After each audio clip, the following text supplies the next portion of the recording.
सोलापूर शहरामधील नई जिंदगी परिसरातील भीमाशंकर नगरमध्ये एका 20 वर्षीय तरुणीने राहत्या घरी गळफास घेऊन आपली जीवनयात्रा संपवल्याची धक्कादायक घटना आज दुपारी घडली।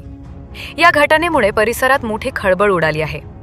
मिळालेल्या माहितीनुसार आरफूनुसार युसुफ सय्यद वय 20 राहणार 414 भीमाशंकर नगर नई जिंदगी सोलापूर असे मयत तरुणीचे नाव आहे। आज दुपारी 3:10 सुमारास तिने स्वतःच्या राहत्या घरी गळफास घेतला। घटनेची माहिती मिळताच नातेवाईकांनी तिला तातडीने उपचारासाठी नई जिंदगी येथील कादेरी हॉस्पिटलमध्ये दाखल केले। मात्र डॉक्टरांनी तपासणीअंती तिला मृत घोषित केले।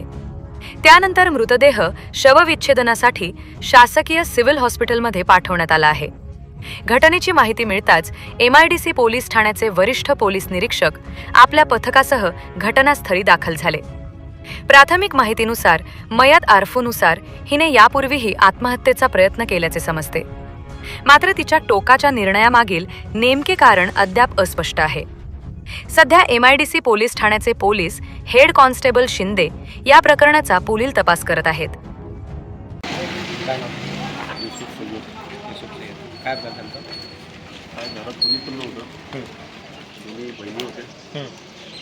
अचानक असं बारक्या पोरीने मला कळवलं की मी मोठ्या पोरीने असं केलं म्हणून घरी गेलो होतो। पण